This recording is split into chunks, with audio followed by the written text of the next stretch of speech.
Hello दोस्तों, कैसे हैं? उम्मीद करते हैं अच्छे होंगे आप लोग। आज मैं यहाँ पे फिर से कुछ क्वेश्चन आंसर के बारे में बात करूँगा।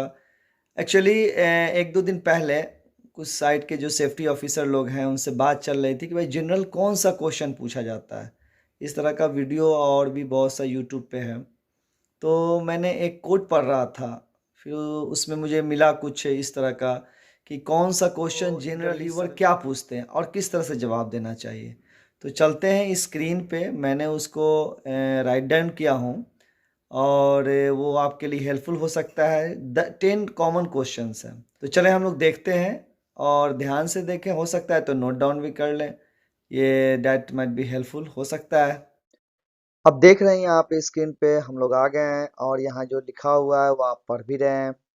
तो यहाँ पे वही चीज़ मैं जो अभी आपको मैं बताया, 10 मोस्ट जो फ्रिक्वेंटली मतलब इंटरव्यूअर पूछता है इंटरव्यू में। तो ये जो सेफ्टी प्रोफेशनल्स हम लोगों को थोड़ी बहुत जानना चाहिए और ये जो एड्रेस करना चाहिए, ये 10 जो क्वेश्चंस हैं इनका आंसर किस तरह से दिया जा सकता है जो प्रोफेशनल वे में इंटरव्यूअर को।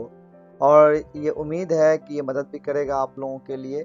ठीक है, तो हम लोग चलते हैं स्लाइड बाय स्लाइड। क्वेश्चन की बात करें तो यहाँ पे पूछा जा सकता है जो जनरल है। आप ऐसा नहीं है कि आप सिर्फ सेफ्टी प्रोफेशनल के इसमें, किसी और में भी पूछा जा सकता है। Tell me about yourself, what about yourself है, let me know about yourself, कुछ तरह का क्वेश्चन क्या आ सकता है। तो आप बोल सकते हैं, मैंने लिख दिया हूँ यहाँ पे कि मेरा नाम है नबील अहमद आया, बैचलर्स डिग्री से, इस तरह का हमने लिख दिया। आप कुछ भी बोल सकते हैं जो आपका बैकग्राउंड है। ठीक है, आप स्क्रीनशॉट भी ले सकते हैं, तो ये आप बाद में इसको फिर से आप रीड कर सकते हैं।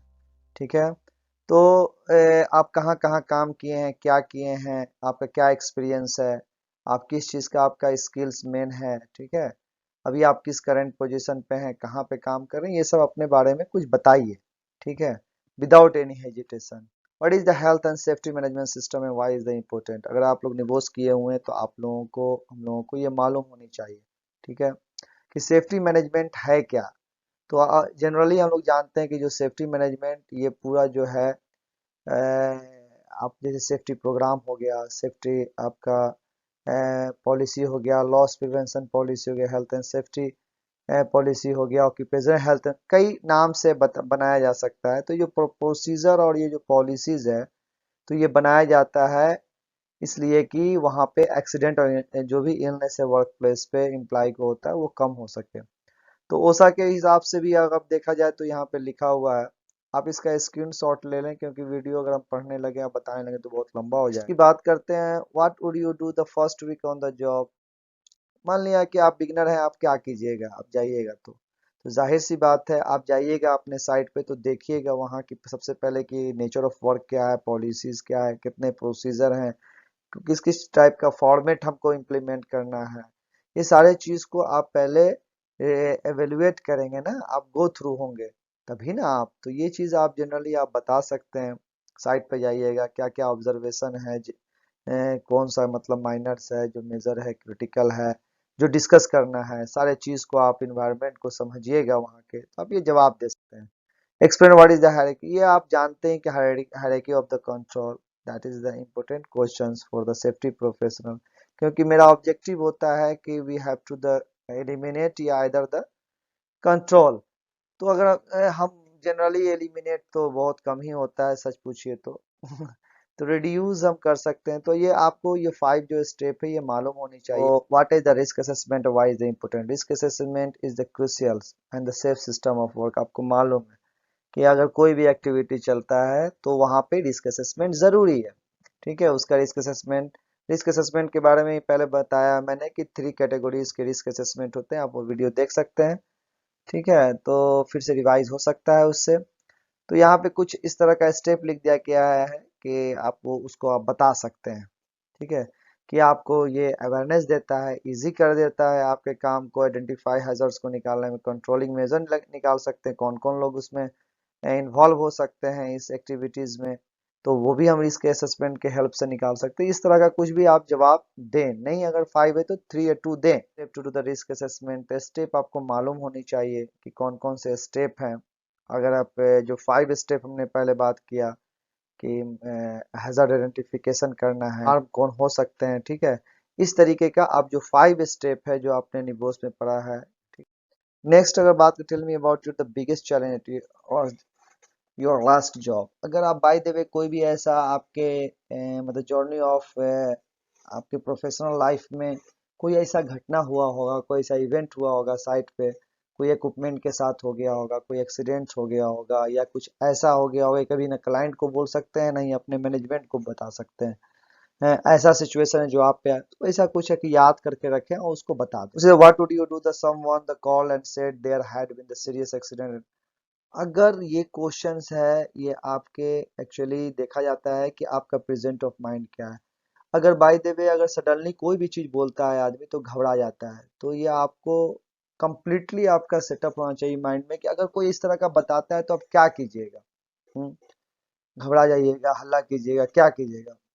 तो आपको गो थ्रू होना चाहिए पहले से और रिहर्सल करवा के रखना चाहिए, ठीक है। तो आप जान सकते हैं और कौन हमारा ईआरटी टीम है, कैसे किसको रिस्पॉन्स करेंगे हैं, और हम कौन सा communication means of communication use करेंगे वहाँ पे, ये भी आपको पता होनी चाहिए। ठीक है, किस तरह से हम इमरजेंसी जो हमारा एम्बुलेंस अगर ड्राइवर है या साइट पे, तो उसको किस तरह से कांटेक्ट करेंगे, और उनको हॉस्पिटल जो भेजा जाए किस तरह से हम किनके थ्रू हॉस्पिटल उनको हम डिस्पैच कर सकते हैं, है ना। तो किस तरह से रिजॉल्व कर सकते हैं, किस तरह से हम और भी फर्दर जो सिनारियो आपका वर्स्ट हो सकता है उसको आप कंट्रोल कर सकते हैं। कुछ इस तरह का स्टेप आप बता सकते हैं। ठीक है, तो वो आप पे इमरजेंसी रिस्पांस प्लान आपके साइट पे होगा, उससे गो थ्रू हो ले पहले, तो ये इजी होगा।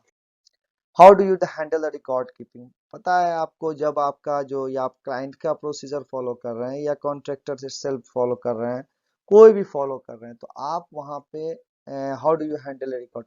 तो रिकॉर्ड कीपिंग या रिपोर्टिंग जो है, ये आपका ओसा भी इसका एक सब्जेक्ट कोर्सेज आता है, अगर वो आप किए हुए हैं, कि क्या कितने दिन तक आप रिकॉर्ड कीपिंग कर सकते हैं, कब आप रिकॉर्ड कीपिंग करेंगे, तो उसका जो टाइम फ्रेम क्या होगा, उसको डिस्पोज कैसे करेंगे, कैसे आप कम्युनिकेट करेंगे, है ना, किस तरह से फाइलिंग करेंगे, कहाँ रिकॉर्ड कीपिंग करेंगे, किसी भी उसका ऑफिसेज बनाएंगे या हेल्थ एंड सेफ्टी ऑफिस में ही रिकॉर्ड करेंगे, कुछ भी आप बता दीजिए। ठीक है, तो रिकॉर्ड कीपिंग का आप सॉफ्ट कॉपी में भी करेंगे, हार्ड कॉपी में भी करेंगे। इस तरीके का आप कुछ क्वेश्चन याद रखें और उनको बताएं। What would you do if a plant manager asks you to ignore the safety वाला। ये तो जनरल है, बिकॉज ऑफ जनरल ये आपको फेस करना पड़ेगा कि क्या हो जाएगा, क्या नहीं होगा, है, या कुछ हो गया, छोड़ो यार इसको ना बनाओ, कुछ ऐसा ही है। तो ये जनरली आता है, और जनरली जो है 24 आवर 40 आवर के अंदर में आपको कोई भी रिपोर्ट करना पड़ता है अगर एक्सीडेंट हो जाता है तो इस तरह का मतलब सिचुएशन होता है, तो आप उनको बता दीजिए कि अगर रिस्क, अगर सपोज डेट या वायलेशन उस लेवल का नहीं है, हैं, कि जो दोबारा हो तो एक बहुत बड़ा सिनारियो क्रिएट हो सकता है, एक बहुत बड़ा मतलब लॉसेस क्रिएट हो सकता है, उसको इग्नोर ना करें। और इवन माइनर अगर वायलेशन है, इंजूरी है, सपोज दैट कोई आदमी हेलमेट नहीं पहन के गया फॉर एग्जांपल, वो उतना बड़ा मतलब बहुत बड़ा तो नहीं है, ठीक है। आप उनको एज ए डिप्लोमेटिक उनको समझा दें कि उनको समझ में भी आ जाए, ऐसा नहीं कि आप बस समझा दें तो वो गुस्सा हो जाए दोबारा से, मतलब और ना पहने गुस्सा होकर, ठीक है। तो ये एक चीज है कि जो उतना ज्यादा क्रिटिकल है, मगर एक बंदा जो बहुत ज्यादा हाइट पे काम कर रहा है without harness, no working platform, तो itself that is not acceptable. तो वहां पे आप इग्नोर ना करें, वहां पे कंप्रोमाइज ना करें, इस तरह से डिप्लोमेटिक आंसर दें। तो ये जनरल ये आपका 10 क्वेश्चन था। Thanks for the watching, subscribe करते रहें, एक बार जरूर आप इसको गो थ्रू करें। Thank you.